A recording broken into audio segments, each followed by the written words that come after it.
Good morning class, welcome to my chemistry class. Last class के अंदर हम discuss कर रहे थे मैक्सवेल डिस्ट्रीब्यूशन कर्व, उस पर थोड़ा लिख लेते हैं। लिखो,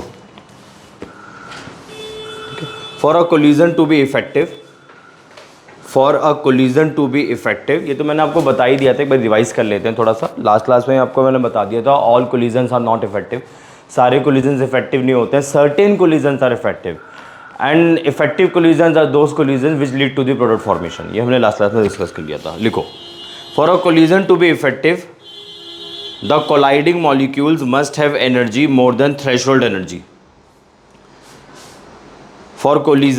For a collision to be effective, the colliding molecules must have energy more than threshold energy. More than threshold energy. At a particular temperature, at a particular temperature, at a particular temperature, capital T, all the reacting molecules do not have the same kinetic energy. All the reacting molecules do not have the same kinetic energy. At a particular temperature, all the reacting molecules do not have the same kinetic energy. However, fractions of molecules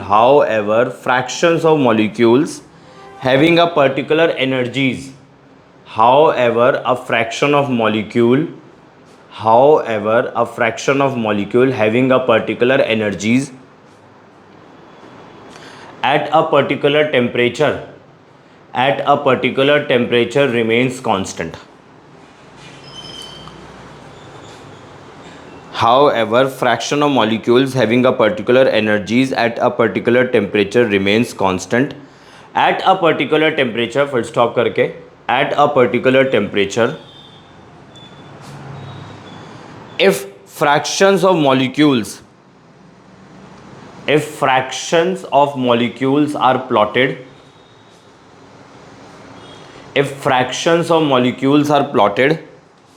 versus corresponding kinetic energy, if fractions of molecules are plotted versus corresponding kinetic energies, a graph called Maxwell's distribution energies is obtained. Maxwell distributions of energies is obtained. जो graph last class में बनाया था, जिसको मैं Maxwell distribution graph बोल रहा था, वो नंबर ऑफ मॉलिक्यूल्स और you can say fraction of molecules versus energy का ग्राफ था। आगे लिखो, the peak of the curve represents the kinetic energy. The peak of the curve represents the kinetic energy possessed by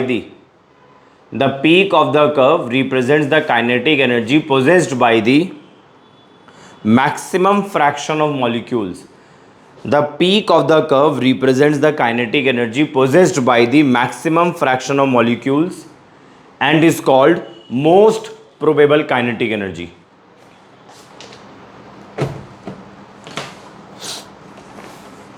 The peak of the curve represents the kinetic energy possessed by the maximum fraction of molecules and is called most probable kinetic energy. Full stop करके, if the point A represents threshold energy,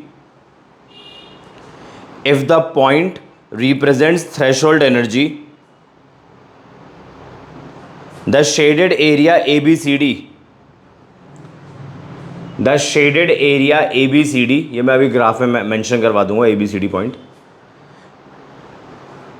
if the point A represent, small a की बात कर रहा हूं, if the point A represents threshold energy, the shaded area ABCD represents the fraction of molecules, the shaded area represents the fraction of molecules having energy greater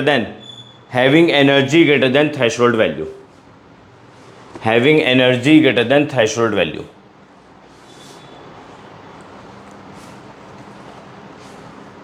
If the point A represents threshold energy, the shaded area ABCD represents the fraction of molecules having energy greater than threshold value.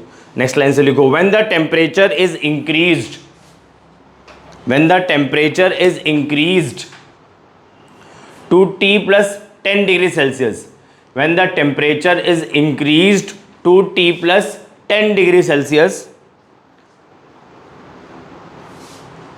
the curve shifts as shown in the above graph या plot.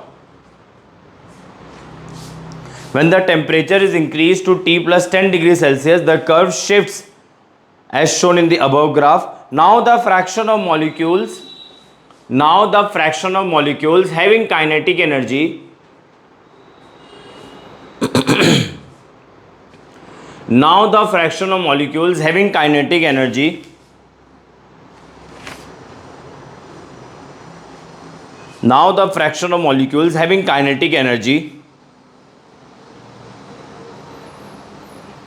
greater than threshold value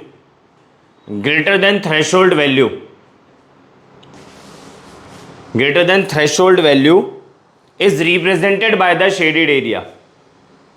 Greater than threshold value is represented by the shaded area ABEF.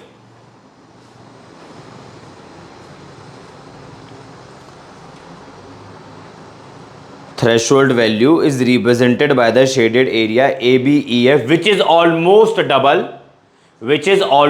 double than the area ABCD, which is almost double than the area ABCD. Thus the increase in the rate of reaction in the rate of the reaction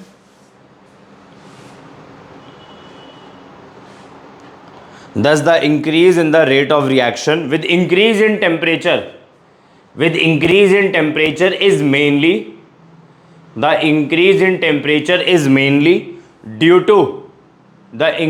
temperature is mainly due to increase in the number of effective collision.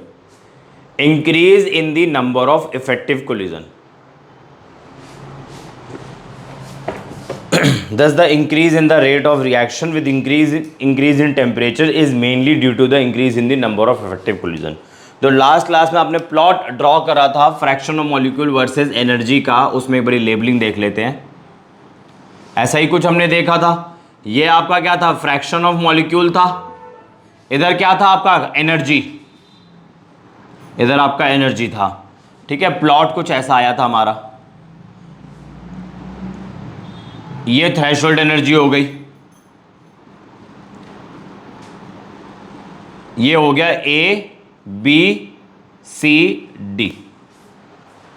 ठीक है, फिर आपने देखा था कि temperature बढ़ाने से 10 degree temperature बढ़ाने से जो एरिया था वो डबल हो गया. तो इसको E बोल दो, इसको F बोल दो, ABEF. ठीक है, वो ये है. तो लेबलिंग कर लो बस, प्लॉट तो आपने ड्रॉ कर ही रखा है. अब आप नेक्स्ट हेडिंग डालो. ठीक है, नेक्स्ट हेडिंग डालो. अरहाइनीज इक्वेशन हमें डिस्कस करना है. अरहाइनीज इक्वेशन मतलब ठीक है, हमने पढ़ लिया, मेरी बात को समझो. अरहाइनीज इक्वेशन का जो टॉपिक है वो इसी से ही रिलेटेड है. आपने पढ़ लिया है कि टेम्परेचर इंक्रीज करने से रेट ऑफ रिएक्शन जो होती है ट्वाइस या थ्राइस हो जाती है. ये आपने पढ़ लिया है. ऐसा क्यों होता है, क्योंकि टेम्परेचर राइज करने से जो नंबर ऑफ इफेक्टिव कोलिजन है वो भी बढ़ रहे हैं, तभी रेट ऑफ रिएक्शन ट्वाइस या थ्राइस हो रही है. मतलब number of effective collision double हो रहे हैं. जब आपने 10 डिग्री सेल्सियस टेम्परेचर राइज करा, पहले टेम्परेचर T था, T डिग्री सेल्सियस था या T केल्विन था, आपने 10 बढ़ा दिया. चाहे टेम्परेचर आप डिग्री सेल्सियस में ले लो, मतलब टेम्परेचर का डिफरेंस चाहे आप डिग्री सेल्सियस में ले लो, चाहे टेम्परेचर का डिफरेंस आप केल्विन में ले लो, सेम आएगा. ठीक है ना. तो आपने 10 डिग्री सेल्सियस का टेम्परेचर बढ़ा दिया, आपने देखा कि जो एरिया था ना पहले वाले एरिया से डबल हो गया नया वाला एरिया. और ये वो एरिया है जहां पे नंबर ऑफ इफेक्टिव कोलिजन्स है. इफेक्टिव कोलिजन्स वो कोलिजन्स होते हैं जिनकी वजह से प्रोडक्ट बनता है. इफेक्टिव कोलिजन्स की वजह से रिएक्टेंट के पास, सॉरी, इफेक्टिव कोलिजन्स करने के लिए रिएक्टेंट के पास थ्रेशोल्ड एनर्जी का होना जरूरी है। यानी कि टेम्परेचर बढ़ाने से number of effective collision double हो गए, इसलिए रेट ऑफ रिएक्शन भी ट्वाइस या थ्राइस हो गई है। ये जो आपके सामने कॉन्सेप्ट मैंने बताया ये क्वालिटेटिव था। अगर आप लोग मेरे से पूछ लो सर ठीक है हमें समझ में आ गया टेम्परेचर बढ़ाने से जो रेट ऑफ रिएक्शन है ट्वाइस या थ्राइस हो रही है, तो आप मुझे ये बताओ सर कि पहले टेम्परेचर T1 था तो रेट K1 थी, बाद में टेम्परेचर T2 हो गया तो रेट कितनी हो गई? भाई रेट को मैंने रेट कांस्टेंट से रिलेट कर दिया, रेट कांस्टेंट जितना ज्यादा होगा रेट ऑफ रिएक्शन भी उतना ज्यादा होगा। पढ़ा था हमने characteristic of a rate constant के अंदर। तो अब हम इसी को पढ़ेंगे दोबारा से क्वांटिटेटिवली, ये क्वालिटेटिवली था, अब क्वांटिटेटिवली पढ़ेंगे, मतलब वैल्यूज भी निकालेंगे कि फलाना टेम्परेचर पे ढिमकाना रेट ऑफ रिएक्शन है, वैल्यू के साथ बात करेंगे। आपके सामने से मैं स्कूटी चला के जा रहा हूं, ठीक है, आप मेरे को देख लोगे, आप बोलोगे सर तो बहुत तेज चला रहे थे, कितनी तेज चला रहे थे वो कौन बताएगा? तो कितनी रेट ऑफ रिएक्शन थी अब वो निकालना सीखेंगे। तो इसके लिए है हमारी अर्हाइनिस इक्वेशन। स्पेलिंग सही लिखी है।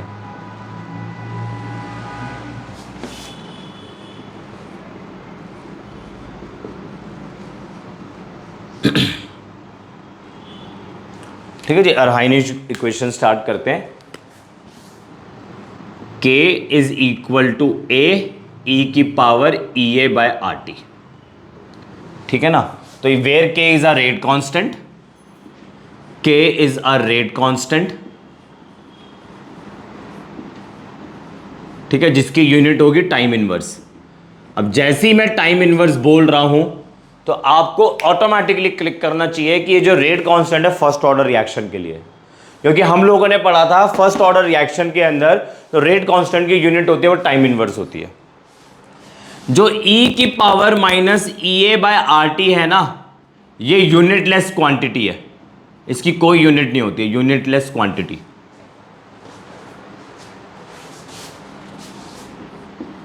ये यूनिटलेस क्वांटिटी है, इसकी कोई यूनिट नहीं होती, इसकी कोई यूनिट नहीं होती, ठीक है ना। तो जब इसकी कोई यूनिट नहीं है, जब इसकी कोई यूनिट नहीं है, इसकी यूनिट है, तो जो यूनिट K की होगी वो यूनिट A की हो जाएगी। A क्या होता है? A होता है जी pre exponential factor, pre exponential factor. ये जो मैंने आपके सामने E लिखा है ये एक्सपोनेंशियल फैक्टर है, तो एक्सपोनेंशियल से जो पहले लिखा हुआ है वो प्री एक्सपोनेंशियल फैक्टर हो गया, और इसका दूसरा नाम है फ्रीक्वेंसी फैक्टर, फ्रीक्वेंसी फैक्टर, ठीक है ना। ये क्या है? Activation energy. ये क्या है? Activation energy. एक्टिवेशन एनर्जी मैंने आपको बताई थी क्या होती है भाई, एक्स्ट्रा अमाउंट की एनर्जी आप रिएक्टेंट को सप्लाई करते हो ताकि रिएक्टेंट की एनर्जी थ्रेशोल्ड एनर्जी के बराबर हो जाए, ठीक है ना। कैसे सप्लाई करेंगे? हीट की फॉर्म में सप्लाई करेंगे, लाइट की फॉर्म में सप्लाई करेंगे, बर्गर ऑर्डर करेंगे, KFC से ऑर्डर करेंगे, ठीक है ना। इंसानों के लिए तो ये है एक्टिवेशन एनर्जी। ऐसा थोड़ी ना आप थक गए तो अपने ऊपर लाइट डाल रहे हो, सर ने बताया था बाहर से एनर्जी ले लेना एक्टिवेशन एनर्जी तो आपकी एनर्जी बढ़ जाएगी, तो अपने ऊपर लाइट डाल के बैठे हुए टॉर्च चला के, तो ऐसा नहीं होगा ना, आपको तो कुछ खाना पड़ेगा, ठीक है। ये एक्टिवेशन एनर्जी हो गई। आर क्या हो गया? गैस कांस्टेंट, जिसमें से कौन सी वैल्यू आपने यूज करनी है? 8.314 जूल पर केल्विन पर मोल, और दूसरी कौन सी यूज करनी है? 2 कैलोरी पर केल्विन पर मोल, ठीक है। यही दो यूनिट आपने यूज करनी है एनर्जी वाली। टेम्परेचर क्या है? सॉरी T क्या है? टेम्परेचर, वो भी कौन किस में? केल्विन में। ये है जी आपके अर्हाइनिस इक्वेशन, ठीक है जी। अब मैं क्या कर रहा हूं? Taking log on both side, taking log on both side, उस वाली इक्वेशन की बात कर रहा हूं। टेकिंग, और नॉर्मल लॉग नहीं ले पाते हैं, स्टार्टिंग में नेचुरल लॉग लेंगे। Taking natural log, taking natural log on both side, taking natural log on both side, तो ये हो जाएगा ln k is equal to ln bracket में a e a की पावर, सॉरी e की पावर e a by R T, ठीक है। आपको पता है नेचुरल लॉग का, अच्छा पहले फॉर्मूला अप्लाई करते हैं इधर, log m इंटू एन वाला, तो natural log of A plus natural log of e और E A by R T. और आप लोगों को पता होना चाहिए कि जो नेचुरल लॉग होता है उसका बेस ई होता है।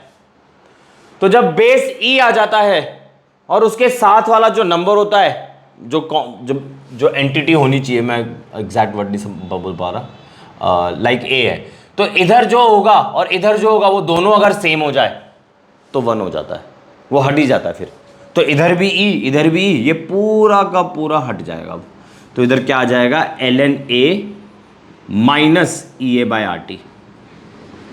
अगर आप नॉर्मल लॉग की बात करो तो इधर 10 और इधर 10, तो ये भी हट जाता था। अगर आपको याद हो लॉग 10 1 हो जाया करता था, तो इधर लॉग ई नेचुरल लॉग ई 1 है, ये कॉन्सेप्ट होता है। ठीक है, यहां पर हो गया ln के। भाई ये वाला लॉग तो मैंने आपको कैलकुलेट करना सिखाया ही नहीं है, ये तो नेचुरल लॉग है। नेचुरल लॉग से लेके कैलकुलेशन मैंने आपको नहीं सिखाई है, आपको नॉर्मल लॉग से सिखाई है मैंने। तो इसको नॉर्मल लॉग में कन्वर्ट करने के लिए 2.303 से मल्टीप्लाई करेंगे। 2.303 log k 2.303 log A minus E A by R T. सबको 2.303 से डिवाइड कर दो। लॉग के is equal to log A minus E A divided by 2.303 R T. तो ये आपकी बन गई log form of the Arrhenius equation. एक चीज सुनो आप जरा, बड़ी अच्छी चीज बता रहा हूं आपको। ठीक है, आपको समझ में आ रहा है के क्या है, के क्या है, रेट कांस्टेंट है। ए क्या है, प्री एक्सपोनेंशियल फैक्टर है, और ई क्या है, एक्सपोनेंशियल फैक्टर है। जो के है ना यहां पर, ये इफेक्टिव कोलिजन है, ये इफेक्टिव कोलिजन है। आप खुद सोचो, अगर सारी के सारे कोलिजन्स इफेक्टिव हो जाते ना तो रेट ऑफ रिएक्शन मैक्सिमम होती, यील्ड भी मैक्सिमम होती। कहने का मतलब है, अगर आपके पास 100 मॉलिक्यूल्स है, 100 मॉलिक्यूल्स है, और 100 एक तरफ 100 एक तरफ, और 100 के 100 इफेक्टिव कोलिजन शो कर रहे हैं, तो product 100%, rate of reaction maximum, yield maximum, है ना। बट द पॉइंट इज, सारे के सारे कोलिजन्स इफेक्टिव होते ही नहीं है। तो सारे के सारे कोलिजन जब इफेक्टिव होते नहीं है तो रेट ऑफ रिएक्शन भी कभी मैक्सिमम नहीं होगी, और यील्ड भी कभी 100% नहीं आएगी। तो आप ज़रा समझो, ये जो है ए है ना, ये टोटल नंबर ऑफ कोलिजन है। आपने इसको एक्सपोनेंशियल फैक्टर से मल्टीप्लाई करा, आपको मिल गया इफेक्टिव नंबर ऑफ कोलिजन। ठीक है जी, मैं यहाँ लिखता हूँ, इधर लिख रहा हूँ, ये है आपका इफेक्टिव नंबर ऑफ कोलिजन। ठीक है, और ए है आपका, यहां लिख रहा हूं, total number of collision, total number of collision. तो यहीं से एक बात आपके लिए निकल कर आती है। तो जब के आपका इफेक्टिव नंबर ऑफ कोलिजन है, ए आपका टोटल नंबर ऑफ कोलिजन है, यहां लिख रहा हूं, ठीक है ना।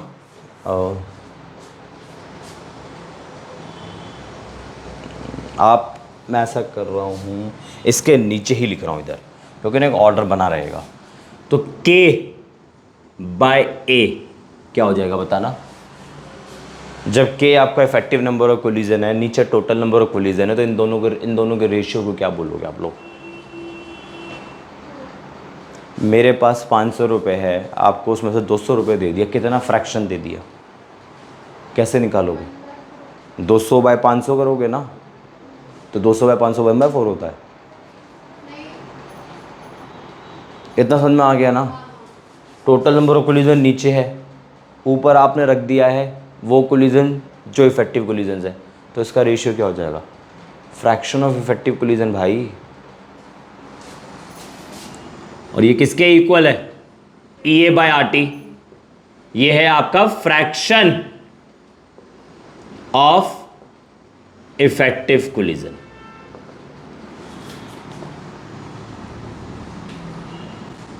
चलो कॉपी करो सर।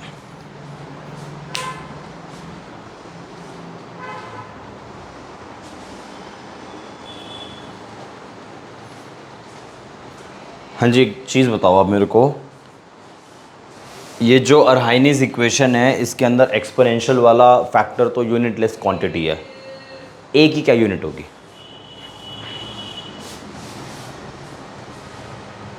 ये यूनिटलेस, बोल के बताओ ना क्या यूनिट होगी। हाँ, तो ये अगर ये मिनट इनवर्स होगा तो ये भी मिनट इनवर्स, ये अगर सेकंड इनवर्स होगा तो ये भी सेकंड इनवर्स, ठीक है ना। अब सुनो, इतना समझ में आ गया, ठीक है ना। काफ़ी अच्छे से मैंने आपको सारा कुछ बता दिया है। आगे देखो, अगर आपको लॉग समझना हो ना तो मैंने लॉग आपको भी समझा रखा है, अगर आपको दोबारा समझना हो लॉग और एंटी लॉग तो थर्मोडायनेमिक्स का चैप्टर 11 क्लास में अपलोड करूँगा, वहाँ पे आप देख लेना। आई थिंक लेक्चर नंबर मैं भूल गया, शायद 10-11 है, मैं पूछ के बता दूंगा, ठीक है ना। अब हाँ, लॉग देख सकते हो।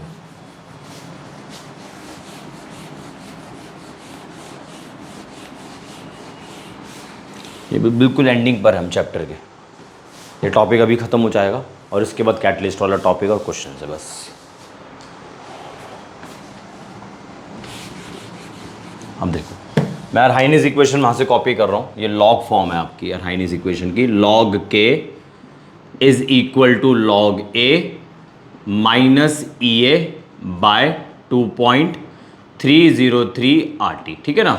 आपने क्या करा, log K1 ले लिया, जाहिर सी बात है अगर आप K1 लोगे तो वो T1 टेम्परेचर पर होगा, ठीक है ना। log A is equal to E A upon 2.303 RT1।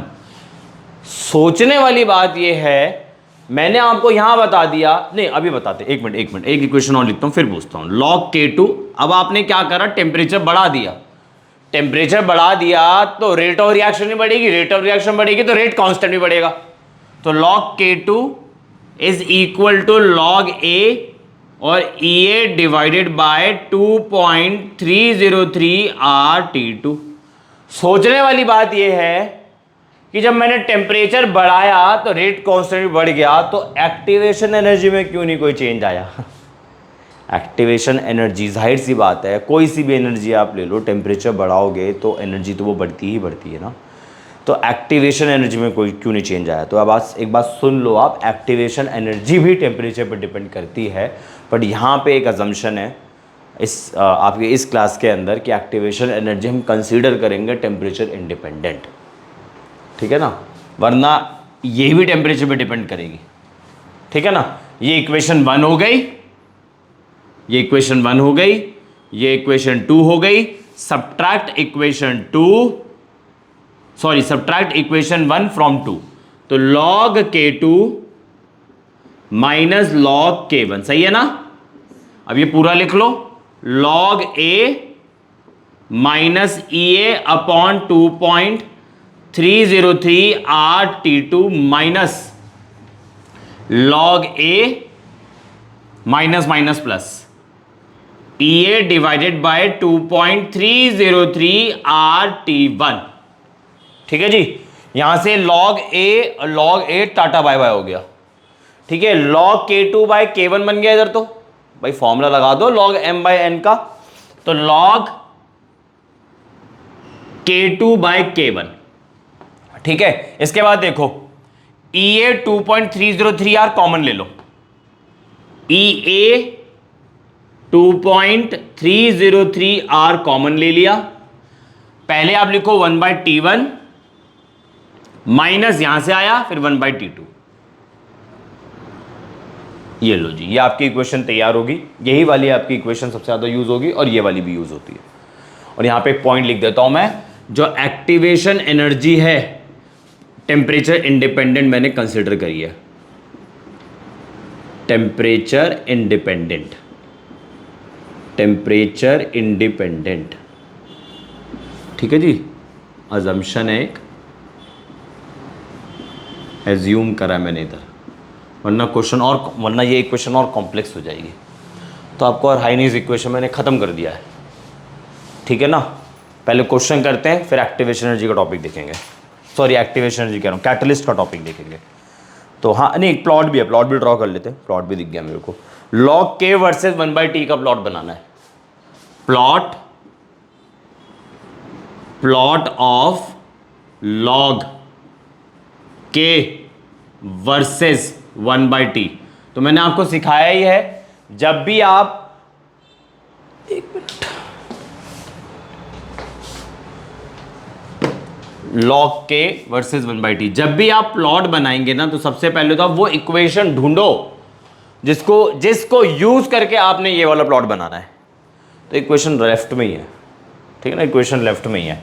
तो इक्वेशन फिर से कॉपी कर रहा हूं, log k is equal to log a minus EA upon 2.303 RT। अब आप इसको कंपेयर करो इक्वेशन ऑफ लाइन से, पहले से और थोड़ा रीअरेंज कर लेते हैं।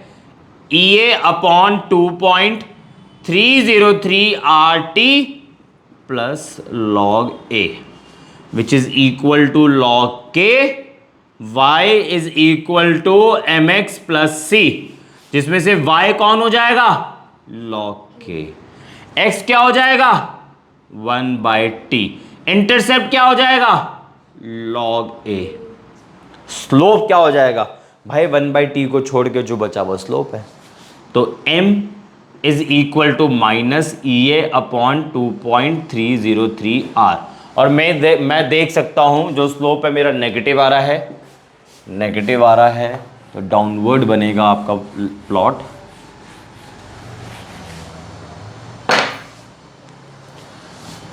जो लेफ्ट में है उसको लेफ्ट एक्सिस पे रखेंगे log के, जो राइट में है उसको x एक्सिस में रखेंगे, 1/t इधर आ गया, स्लोप नेगेटिव है, ये आपका आ गया इंटरसेप्ट, ये लो, ठीक है ना, ये आपका स्लोप बनके तैयार, प्लॉट बनके तैयार, ठीक है ना। चलो करो कॉपी फटाफट से।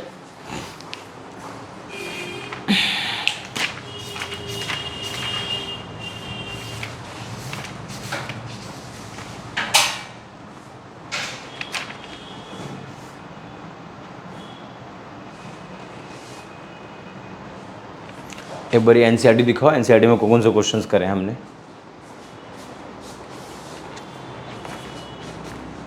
आपने पेंसिल से टिक कर रखे हैं ना, हम बहुत सारे कर रखे हैं, सारी टिक कर रखे हैं आपने, तो कम से कम इतना तो रिकॉर्ड रखा करो यहाँ पर। 3.9 करा दिया था मैंने, 1011 12 भी करा दिया था, 13 भी करा दिया था, 14 भी करा दिया था, अभी 15 नहीं कराया मैंने, 16 भी नहीं कराया है, 3.16 देखेंगे।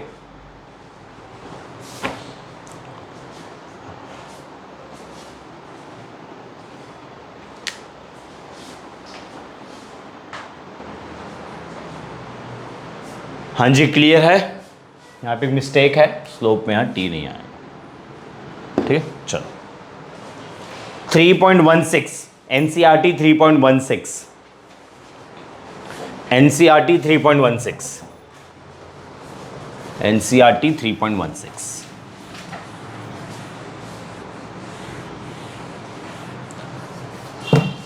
The rate constant for a first order reaction is 60 second inverse. Rate constant की वैल्यू देखते ही मुझे समझ आ जाना चाहिए कि जो रेट ऑफ रिएक्शन है वो फर्स्ट ऑर्डर की है। How much time will it take to reduce the initial concentration of the reactant to the 1/16 value. तो मान लो अगर आप इनिशियल की बात करें, इनिशियल कंसंट्रेशन की बात करें तो वो A है, ठीक है, और उसने बोला है आपको टाइम निकालना है, कौन सा टाइम निकालना है, जब कंसंट्रेशन इनिशियल के 1/16 हो जा रही है। बस खत्म हो गया क्वेश्चन। अब K is equal to 2.303/T log A0 by AT या R0/RT, T इधर ले जाओ क्योंकि मुझे T चाहिए, तो T is equal to 2.303/K log A0/AT। 2.303 K की वैल्यू 60 हो गया, log A0 नहीं आएगा, A आएगा, वैल्यूज पुट कर रहा हूं यहां A और यहां आ जाएगा आपका 16, सही है ना, क्रॉस मल्टीप्लिकेशन ही कर दिया डायरेक्ट मैंने, कैंसिल, इधर कितना आ गया log 16 आ गया,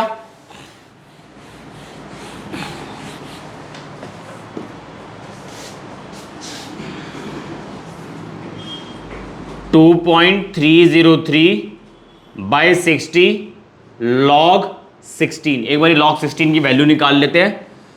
log 16 को मैं और कैसे लिख सकता हूं, log 2 की पावर 4 है ना, 8 to 16 पावर आगे आ जाएगा 4 log 2, और मुझे पता है log 2 की वैल्यू क्या होती है 0.3010। तो 4 0 0, 4 1 4, फिर 0, 4 3 12, डेसिमल 1.2040। वैल्यूज पुट करो आप। टी की चर्चा चल रही है यहाँ पे। 2.303/60, बस लॉग तो चला ही गया, 1.2040। ठीक है, अब मैं अप्रॉक्सीमेशन ले लेता हूँ यहाँ पर।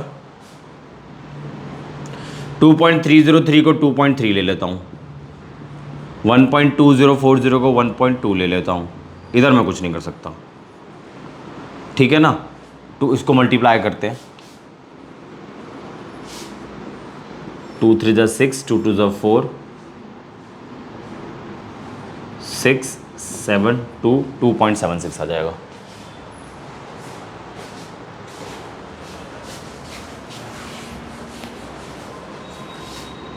(2.76/60). अब मुझे इसे डिवाइड करना है, डेसिमल हटा दो, जीरो, अच्छा ये तो है 276। मैं डेसिमल इधर से जीरो, चलो यार कन्फ्यूज़न हो जाएगी, ऐसा करो इसको पॉइंट हटाओ, इधर ज़ीरो लगा दो। अब 600, नीचे छोटा नंबर आ गया आपका।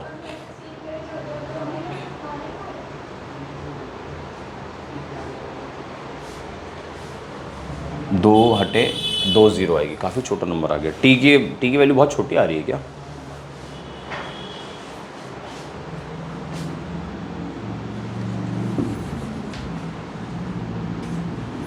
(276/6 इंटू 10 की पावर -3). कैलकुलेशन आप भी क्रॉस चेक करना कहीं गलत ना कर दूं मैं, ठीक है ना। 6 3 6 18, 4 6 24, 5 6 34 पे जा रहा है। 4 6 24, 3 6 6 36, ठीक है। तो मेरा आंसर आ गया है 46 इंटू 10 की पावर -3, और सिंप्लीफाई कर लेते हैं 4.6, डेसिमल इधर था, इधर ले गए प्लस 10 की पावर -2 सेकेंड। कैलकुलेशन सही है। तो टी आपका आ गया 4.6 इंटू 10 की पावर -2 सेकेंड। जल्दी कॉपी करो।